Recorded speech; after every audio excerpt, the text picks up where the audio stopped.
Hello guys and welcome to the latest MSC Performance Podcast with me, Mark and Sonia. Hope you're all well. Today we're very excited to expand on our nutritional chat from a few weeks ago. So today's title is Nutritional Considerations Part 2. So lots of things to go in today. We're going to do a quick recap of the first podcast that we did. If you haven't listened to that first podcast, okay, Nutritional Considerations Part 1, go back, give that a little listen, and then come back to this one because it is worth doing. Okay, but we will quickly recap that podcast at the start of this one. Then we're going to go into lots of different things. We're going to talk about individuality within nutrition and how it is very different for everyone. I'm going to compare athletes and the sort of weight categories and weights of athletes so that we can discuss how we can make better choices. We're also going to go into talking about sort of snacking pre-workout and also caffeine as well as we go along. Sonia, do you want to sort of recap us on that first podcast? Sure. So I want to say hello to everyone and a special hello to my little gentleman's club, especially Mr. Alan, because he's watching our YouTube podcast. So this is special greeting to you, Alan. Hope you're going to enjoy this one. So a quick recap, guys, on the last podcast about nutrition. So basically 2 keywords we spoke about was being consistent and about sustainability. So making smart choices, learning kind of through the fitness power, like tracking your food. That's what we were discussing, that it's not the way forward, like moving forward like in a long term, but probably as a learning curve, it's good if you have some sort of idea of what different foods kind of have in calories, in terms of macros, etc. So we were talking about that, being sustainable, so rather making small changes and like kind of like small decisions or smart decisions in terms of what you eat and how long you want to be doing these things for. In terms of consistency, what was it we said about consistency? I think like it's aware, like going back to the tracking, it's just awareness, isn't it? I think like if you haven't tracked before, it's just gives you that little bit of awareness and really opens your eyes into certain things you might be eating. For example, you might be having a couple of avocados and thinking that's really healthy, which obviously there are health benefits to eating like a couple of avocados, but that might be 600-700 calories of your daily allowance. And if you're, trying to hit, 1,800 calories a day, that's, over a third of your daily intake. And it's obviously a lot. So I think tracking is just really good for just, building that awareness. And then as we sort of discussed, just kind of like making those small changes as we go along so that we can sustain it. I think the biggest mistake people make when they're sort of learning about nutrition and starting to track for the first time is they try and make too vast a changes. They might be having 3,000 calories a day and think, right, I've got to get down to 2,000, and they cut 1,000 calories out of their diet, and it's like that's a third of what you've been eating. So your energy levels are going to crash. There's going to be those cravings. It's not as sustainable as you'd like, and then therefore we don't get the consistency. And as we know, nutrition's all about consistency. Like if we're losing 4 pounds 1 week, but then we can't sustain that, and then we're eating crap again. Yeah, especially about the weekends, like being good through the week and then kind of overeat through the weekend, and then asking yourself why you're not losing weight. So about these mistakes, that was the last podcast, and today we wanna kind of upgrade and talk a bit more about individuality. The last episode was more about beginners, so today we're gonna touch a bit on like athletic population or like active and sedentary people, so differentiate between these two. So I think we can crack on with the individuality. Yeah, absolutely. Yeah. So I think we spoke on the previous one about meal plans not necessarily being the best thing, but it's about sort of on the go, just tracking. And I think like when it comes to individuality as well, that's like an absolutely key aspect. So what might be might good fit for you might not be good for me, and you may think that like we both train, perhaps my diet would look completely different to yours, especially from the position of you being a man, me being a female. where still we train relatively high. I would still need different sort of calories at different days, as you have in your rugby matches, etc. Yeah. You know, or if I do a run, like it all depends what you do in a day, how much you sleep, how often you train. So we would still have very different meal plans, or whatever you want to call it. So even like people who train don't eat the same, have different needs. Even if you just compare the group of us, like staff of MSC, we all probably have different needs. And so you guys should consider that what your friend is eating, what your partner is eating, might not be exactly the right for you, especially when you compare being heavy, lighter, tall, short. The activity level is a big one probably. So that's gonna be your job if you spend most of the day, you know, sitting or in the office or now at home. And then you just hit a short walk, and without kind of having some sort of idea how much you actually burn through the day or what's your activity stepwise, you might be thinking like, I walked, but actually it might not be enough.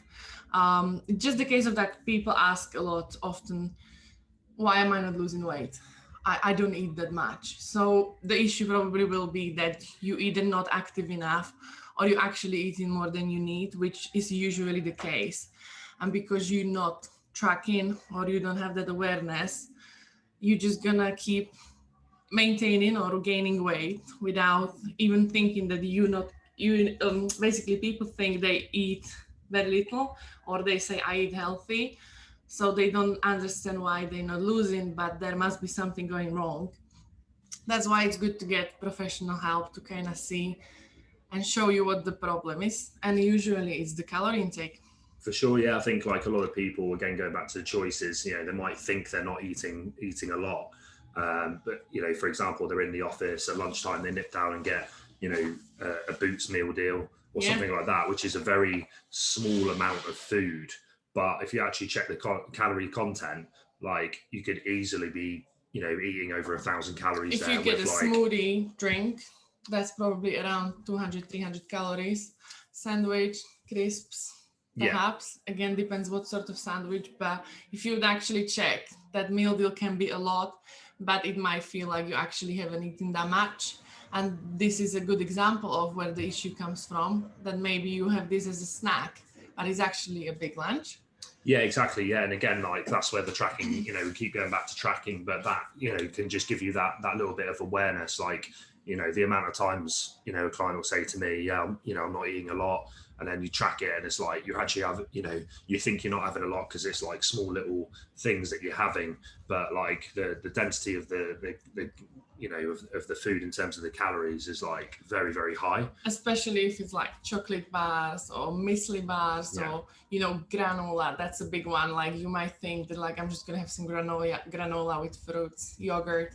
It's actually a lot of calories in these meals. Yeah, definitely. Like the smoothie's a good one as well. Like you say, if you're going like Boost meal deal and you're getting a smoothie, next time you do that, just have a little check of like the amount of calories that are in a smoothie. So just you know, even changing that to a Diet Coke, for example, you know, coming down to 0 calories, that can save you 350, 400 calories. Which for some people is almost like a quarter of the income or intake. It could be 15, 20% of your daily intake, and it's a bit of a waste, isn't it?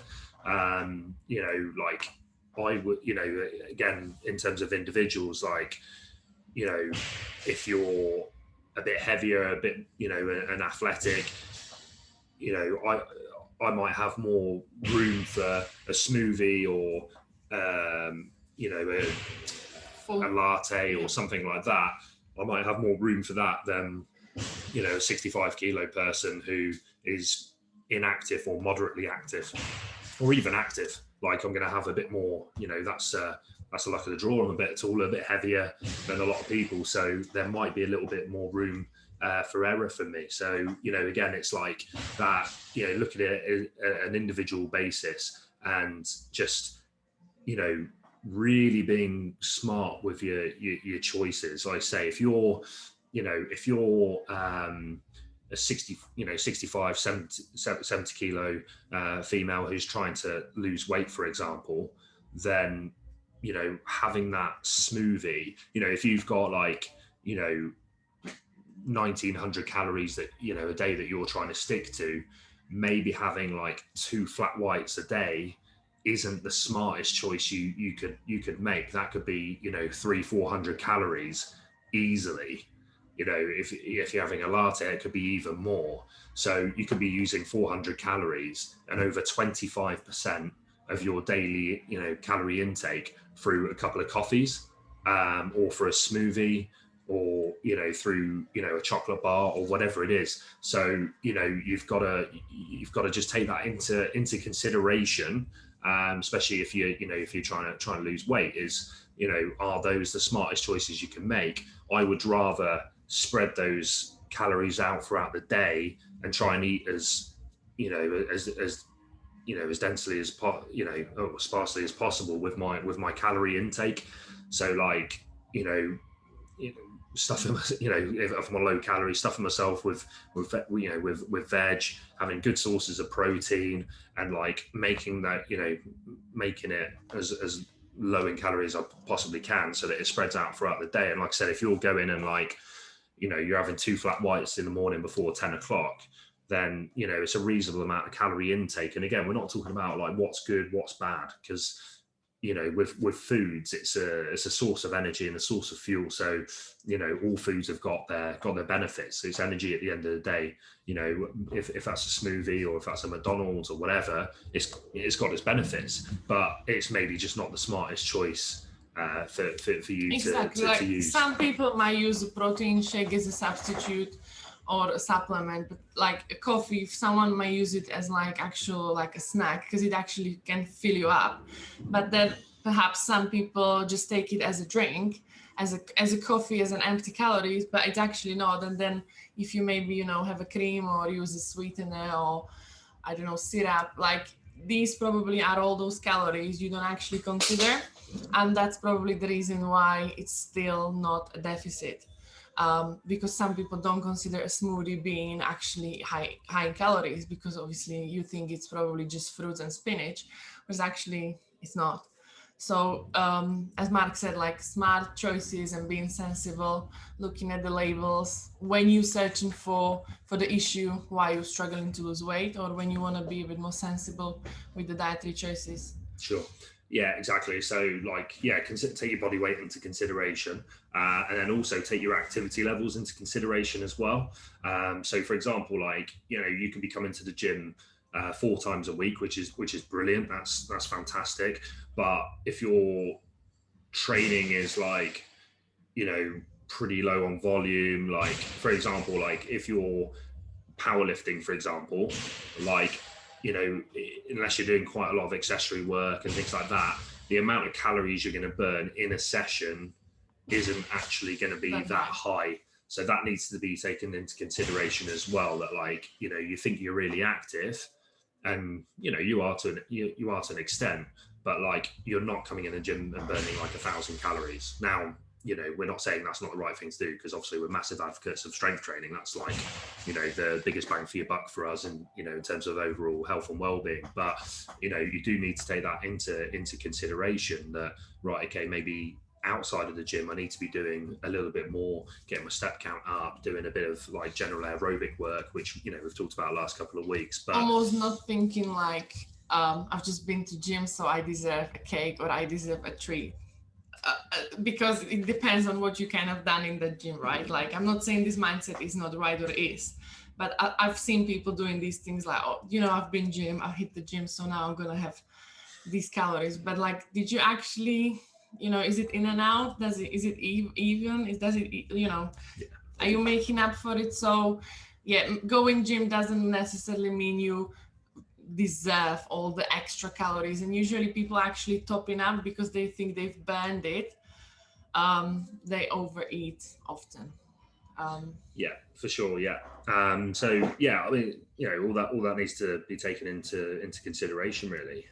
So as I said, like, you know, you hear a lot from like couples who like eat together, you know, and you know, what you can find is like, you know, you're maybe cooking for your, you know, your other half, and they're you know, they're taller, they're heavier, and, you know, maybe they're not trying to lose weight, maybe they're trying to gain a bit of muscle mass, for example, and then like the other person who's maybe cooking is like trying to lose a bit of weight, but then like the portion sizes are like pretty much exactly the same.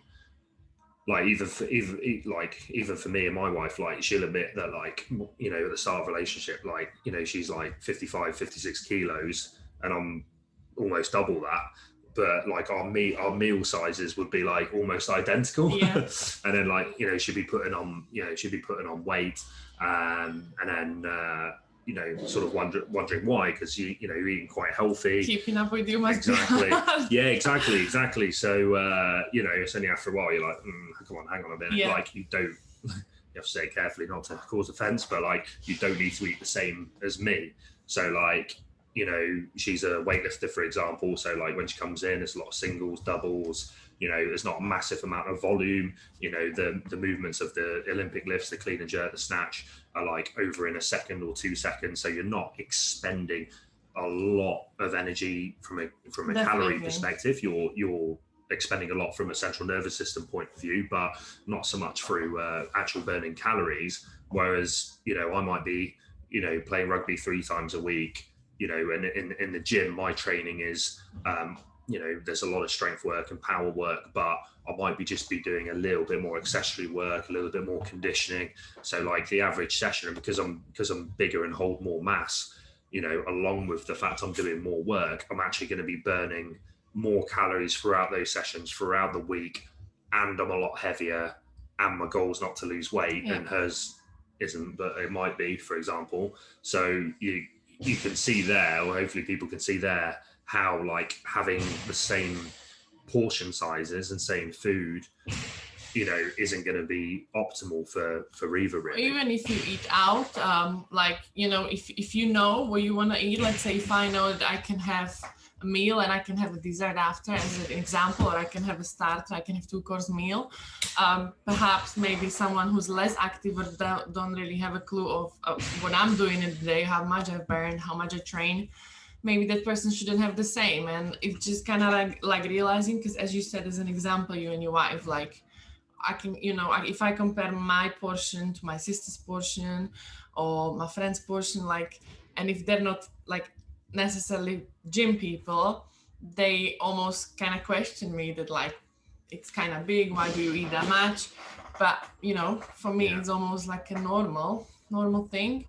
But you would see these differences, and it's completely normal. Just try not to probably eat it the same as your other half if you're not having the same goals, or, you know, obviously the proportions are different, which usually are.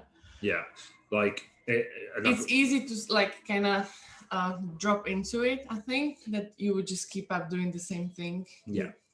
Like another example is like if I go down to Saint Kitchen, best coffee house in Birmingham, with Luke, for example. Like, you know, Luke competes at 74 kilos, probably walks around a couple of kilos heavier than that. But, you know, again, because of my weight, like we might go down for a coffee, and then, like, you know, he's very careful as to when he'll pick having that flat white or, you know, whatever. So he normally have a black coffee, and maybe I've got a little bit more room because, you know, if he's hitting, you know, 3,000 calories a day and I'm hitting 4,000 calories a day, again, that just gives me a little bit more room for error in terms of what I can get away with.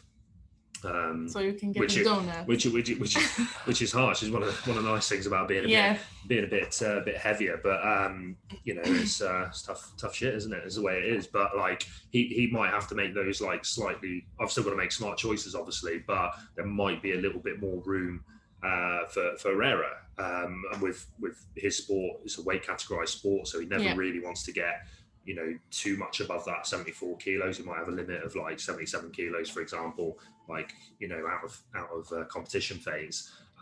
Whereas for me, like, you know, I have a weight I like to compete at in rugby, but like if I'm a kilo or two over, you know, it's not, or a kilo or two under, it's not going to make too much difference. So, you know, we can, like I said, I'm still very wary and making smart choices all the time.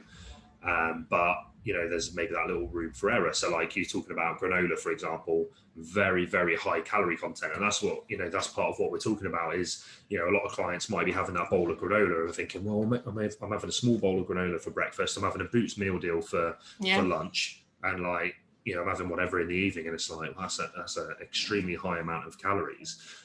But like, I might have that, granola, yogurt and some fruit. Now, that might be on average, that'd be about a 1,000 calorie breakfast for me. Yeah. But again, if I've got 4,000 calories to play you might with, have it as a snack. Then, I can get away with that. And like say, it might even be a snack, like 1,000 calorie snack. If I'm having like, on a Tuesday, for example, if I'm in the gym in the morning and I'm at rugby in the evening, I could probably get away with about 4,500 calories quite comfortably. So having that 1,000 calorie granola snack, is going to provide me with decent carbohydrates, keep my blood sugar levels nice and high for performance, and actually could be seen as quite a good meal to have. Whereas for someone who is is 56 kilos and trying to eat 1,600 calories a day, then having 1,000 calorie bowl of granola is probably not the smartest choice. That's where comes the save your calories. So you would probably turn away this snack and rather save it for a decent lunch or dinner. So basically that's where it comes from. Like if you wouldn't have rugby on the day, I think you would also maybe save the calories. Sure. Like if I know I'm gonna train twice today, I might have something extra because I will get away with it.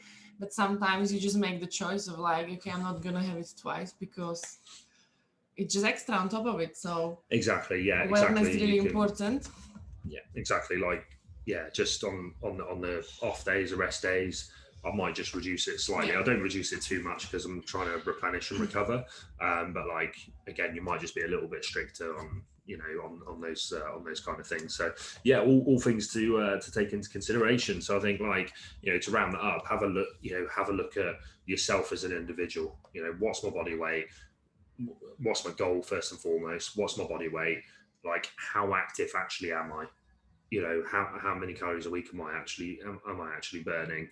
And start making choices based off that. Like I said, if you're if you're trying to lose weight and you're already only 70 kilos or 65 kilos, the harsh reality is you're gonna have to make some very like strict choices to get that down.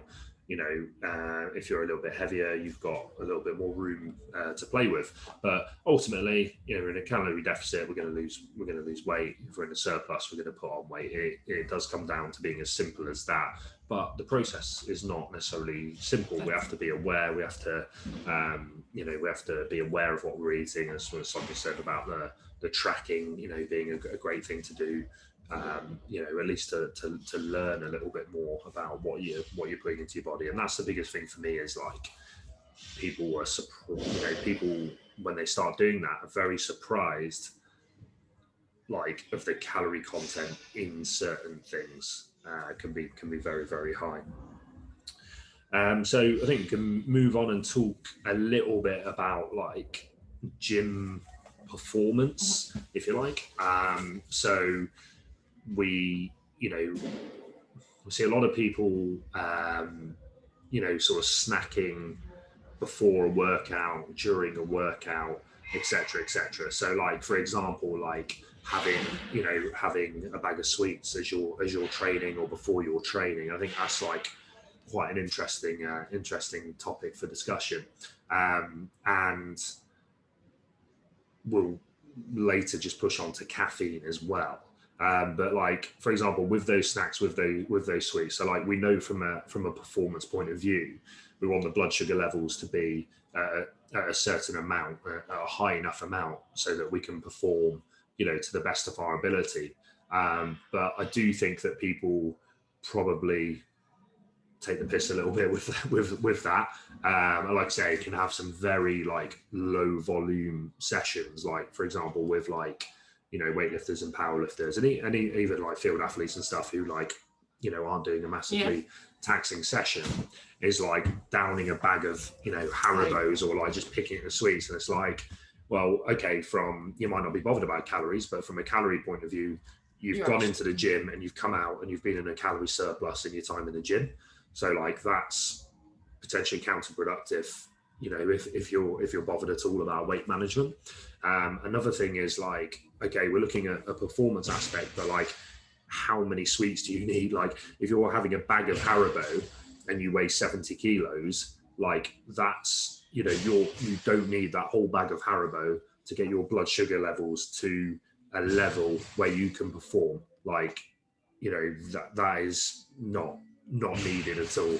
You know, for most people, like a small handful will be more than enough to spike the sugar levels up a little bit so that we can perform. And if you're eating like well throughout the day, throughout the week, you probably already had it. So then just be a bit more cautious, because I think you said it right, and like this been seen like, oh yeah, let's have a pre-workout. I think pre-workouts are also like well advertised. But again, the dosage is not really that explained, I think, at first. You just see people snacking, you know, cereals, Haribos, as you said. And yeah, it just goes over the top sometimes. Smashing a full bag of that will probably be, as you said, like more detrimental than helpful. So again, just being cautious about, okay, what did I actually have for lunch, or what did I have for breakfast? So when I'm training, possibly your blood sugars might be already high. Yeah, exactly. Yeah. It's an excuse. Like, you just don't need. It becomes a habit as well. Nobody needs a bag of Haribo during a session. Like, it's just not needed. So same with sweets, protein bars, and moving later onto the caffeine, like energy drinks as well. Sometimes it's more of a habit just to sip in a drink before, and you might actually end up being like overdosing it if you're not watching how much coffee you have through the day, or, you know, anything else. Yeah, exactly. Yeah, it's just, again, it's just like you know, having that little spike of sugar with like your sweets or whatever it is, like, you know, it can add, you know, a percent or two to performance, for example. But again, like as Sonia says, if you're eating normally throughout the day, blood sugar levels should be pretty good anyway. And then like if we want that extra bit of, you know, bit of a boost, just to make sure, you know, depending on body weight, of course, but like even for someone heavy like myself, I definitely don't need a whole bag or even half a bag. Like just a, you know, a handful would be more than enough. And that's even from, you know, we're talking about the gym here specifically, but like, for example, like in a rugby game where I'm going to be like, you know, I might be burning like 1,200 calories, you know, 12 to 1,500 calories in a game. Like, and, you know, it's pretty high intensity in terms of the amount of mileage I'm doing and stuff like that.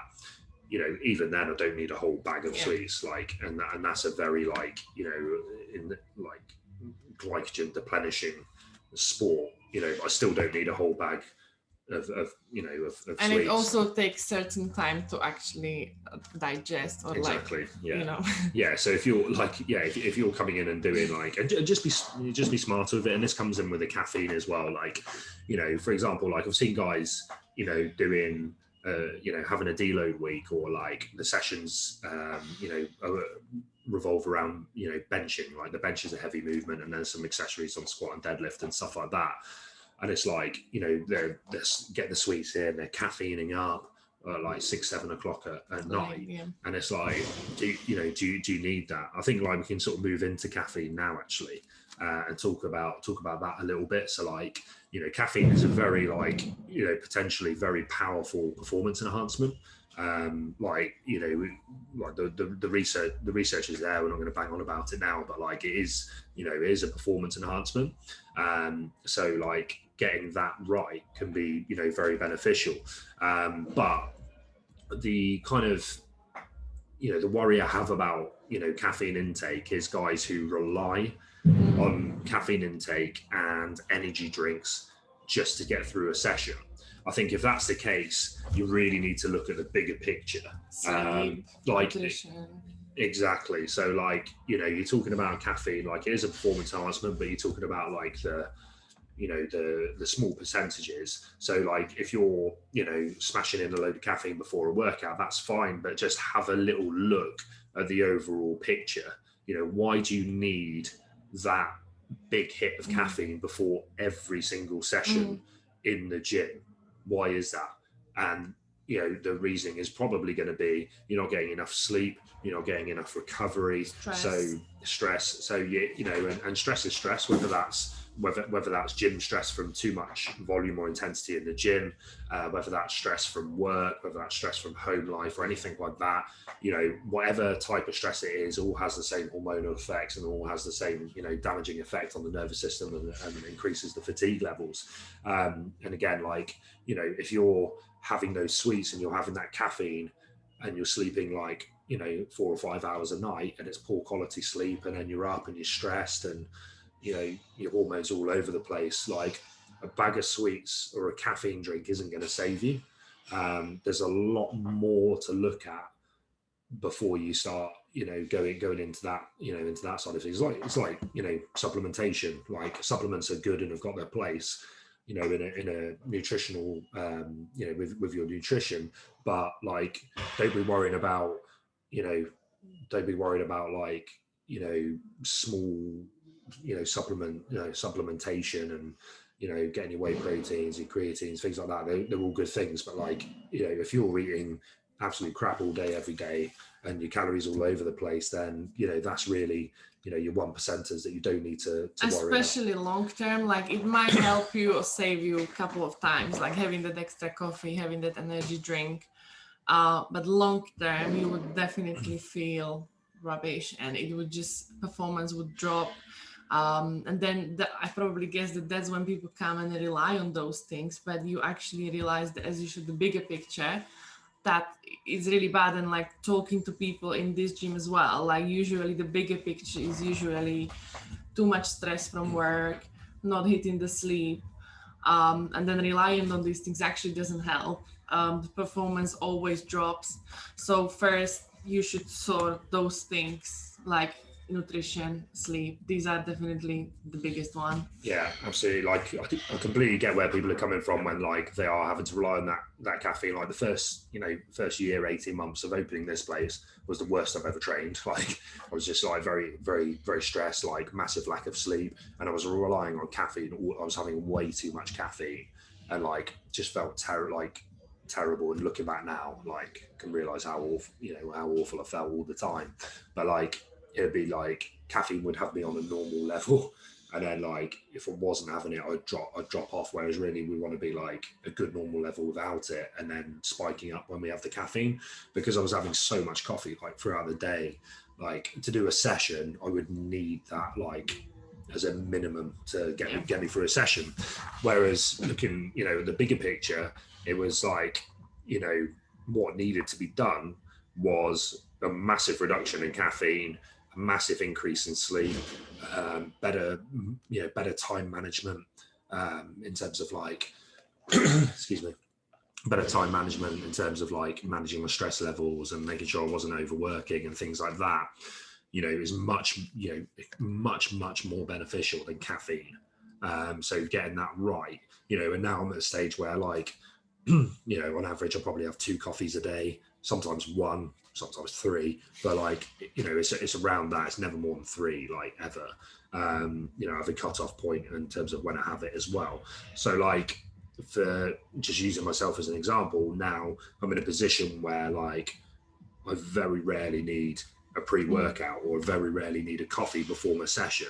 And then also like, I think people need to probably save those, you know, kind of little enhancements for like the bigger sessions as well. Like I said, like that any, you know, do you really need your energy drink before doing 3 sets of 3 at 82%, or like, you know, a very, you know, sort of off-feet session, like maybe a bench, you know, base session, or, you know, some steady aerobic work or stuff like that. Like if I'm going to jump on the bike for like 40 minutes active recovery, do I need to smash, you know, an energy drink before that? Do I need to have like a double espresso before I do that? And the answer is like, probably not. So like one way of trying to progress is just reduce like, you know, that intake gradually by just like, you know, 1 or 2 sessions. Just think, do I need that handful of sweets? Do I need that caffeine intake? And like, you'll find a lot of the time you probably don't, and you'll very quickly adapt to not needing that. And then that's, you know, obviously healthier overall, but then also you are going to start to, because your blood's not just relying on caffeine throughout the week, you can actually then get a benefit and a performance benefit. Whereas like guys who are smashing in you know, those every single day probably aren't getting the benefit and that spike of caffeine. It's like take care of those big things like your sleep, the stress management, and then the small things almost will take care of it itself. So exactly as you said, like sometimes I don't think you actually need it. Like it's very light session, low session, and you know you hit two kind of monsters. Like then you don't fall asleep, and then your sleep just goes in a circle, and that's where the performance not even improves anymore. If you're 65 kilos and you're benching 45 kilos in a session, you don't need a bag of sweets and you don't need 2 energy drinks, to be honest. You know, just start making better choices. It's not a massively energy expending session. For your sessions where you are expending a lot of energy and it's hard, by all means use all these 1%ers to try and drive you forward. But again, as you've just said, look at the bigger picture. You know, make sure, like, you know, if you're doing a 1 rep max session, for example, or a really tough conditioning session, you know, don't worry about the sweets and the caffeine. You know, initially, make sure the night before you get enough sleep. Make sure that, you know, your proper meals are nicely balanced throughout the day and nicely timed so that you can go into that session and do it. And then your caffeine and sweets, absolutely go for it. Like just your extra 1-2%ers on top. But you're pissing into the wind a little bit if you think that, you know, having that kind of intake when you've like not eaten all day and you've had 4 hours sleep is going to make, you know, a difference, because, you know, it's not, you know, or such a minimal difference like to your performance. So like, yeah, again, to, you know, almost recap there, like of just take your body weight into consideration, take your activity levels into consideration, and that's the thing. And like you were saying, like another big one is like just be a bit careful. Like a lot of people have to train in the evening and like they're smashing in a couple of, you know, energy drinks in, you know, at like, you know, 6:30, 7:30. And again, like people have got to train evening, and like there might be the occasions where like you want to do that, but just be wary that like, you know, the effect that caffeine's going to have on you, you know, after that session, in your sleep, in your recovery process. And just maybe just have a little think about, you know, do I need that for that particular session? Am I doing the bigger things as well as I can be? You know, rather than smashing those 2 monsters in, could I sleep better? Could I get my meals right throughout the day? Could I prep my meals a little bit better? And like you said earlier, Sonia, like keep your blood sugar levels at a good level throughout the day so that you don't need that big spike. And then guess what? When you're doing your big session, or you're doing some testing, or it's a real hard like session, you know, and you've got all those things right or near enough right, and then you say, right, I'm gonna have I'm gonna have an energy drink, I'm gonna have a coffee at 6:30 at night because I want a big session now. Then go for it. Like absolutely go for it. But like get the details right first. Yeah, great. I think we can round it up. Happy days. Fantastic. Anything to add? Oh, happy. I think I'm happy. I think like we kind of explained that like we're not saying that it's bad or, you know, that you shouldn't do it. It's not a general advice. We just kind of explained the things we've seen and we believe are sensible and are not. And maybe just perhaps gave you like a little advice on making the choices and why to actually think about these things, because I think we all been there, like feeling a bit, you know, tired, lacking sleep, having a bit more stress. You know, using coffee or energy drink as a booster. And, you know, from my own experience, I can tell that like, if I have a couple of days like this, I just know that I just need a good sleep. Yeah. Sort, you know, your day routine in, and it will be much better, because I personally can't rely on just caffeine and energy drinks. Like I use them here and there for a session, but I'm making the choice. You shouldn't rely on it. You shouldn't rely on it, you know? Yeah. That's the thing, like you might, you know, if everything else has gone wrong, and having that little boost might like bring you back up to a half decent level. It's not optimal, but like, you know, you might get away with that once or twice, but trying to do that regularly, you need to look at the bigger exactly picture. Yeah. So yeah, I think like the key thing there is like individuality, you know, taking your height and your weight into consideration, taking your activity levels into consideration. And again, very individual, bowl of granola might be okay for me, but it might not be okay for someone else. If I'm sipping a Monster, Mark maybe doesn't need it. Exactly. So yeah, take those things into consideration. With your caffeine and your snacking for like some of our lifters, some of our power lifters, weightlifters, I'd probably just make smarter choices with that as well. I think the key thing is like fight your battles, get the basics and the day-to-day right, and then we can start to work from there really. So yeah, like I said, before you start worrying about like supplementation, caffeine, sweets for improved performance and things like that, get the basics covered. Make sure you get enough sleep. Make sure your stress levels are managed. Make sure you're eating the right amount of calories throughout the day. Potentially load management, training, spread through the week, etc. Exactly. So yeah, hope you enjoyed that, guys. So that's part 2 of our nutritional considerations. If you've watched this or listened to it and you haven't listened to the first one, I'll probably just go back and listen to that as well, because there's really good content in there. But yeah, hopefully you enjoyed the podcast, guys, and we will see you next week. Cheers.